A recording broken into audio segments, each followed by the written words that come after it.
मेरा नाम मनीष शिंदे है और मैं नागपुर में एक बैंक मैनेजमेंट बिल्डिंग में एक सिक्योरिटी गार्ड हूँ। मेरी शिफ्ट अक्सर बदलती रहती है। मैं जिस बिल्डिंग में काम करता हूँ, उसके अंदर एक पुराना रेडियो है।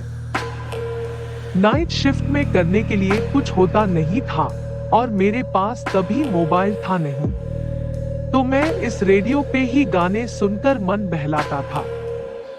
गुरुवार 16 जून 2014 रात के लगभग 10:50 हुए थे और मैं अपने साथ काम करने वाले दूसरे गार्ड का इंतजार कर रहा था। मैंने अपने काम खत्म कर लिए थे और हमेशा की तरह रेडियो लेकर बैठा था।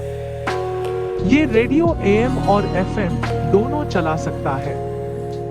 मैं हमेशा ही एफएम सुनता था और अक्सर सोचा करता था कि एएम पे कैसा प्रसारण होता होगा।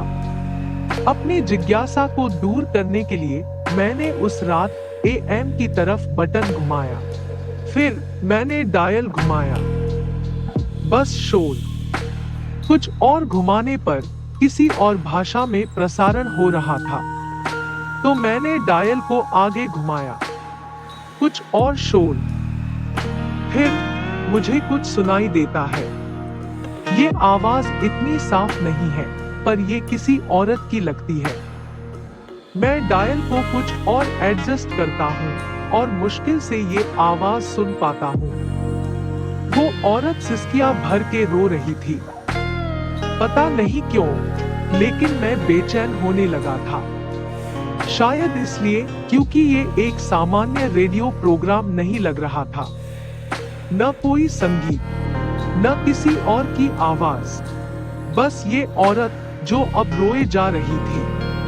फिर उसने कुछ ऐसा कहा जिसने मेरी बेचैनी और बढ़ा दी। उसने कहा, तुमने ऐसा क्यों किया?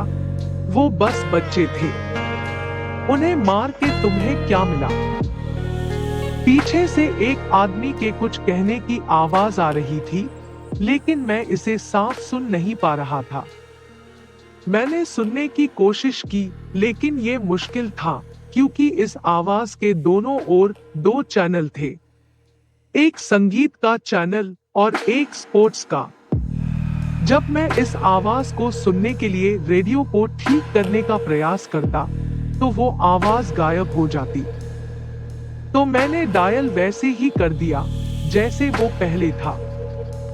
मुझे नहीं पता कि इस बीच क्या हुआ, लेकिन अब ये औरत कहरा रही थी जैसे वो दर्द में हो। फिर पीछे से एक आदमी की आवाज स्पष्ट सुनाई देती है, जैसे कि वो मेरे कान में ही बोल रहा हो। वो आदमी कहता है, खत्म कर दो इसे।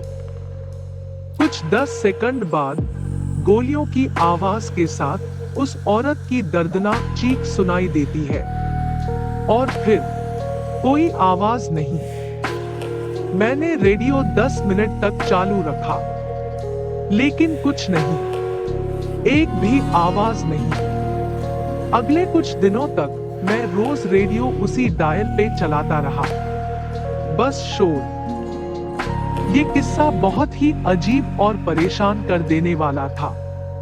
आज तक मुझे नहीं पता कि ये क्या था, लेकिन मुझे यकीन है कि ये सिर्फ एक रेडियो शो नहीं था।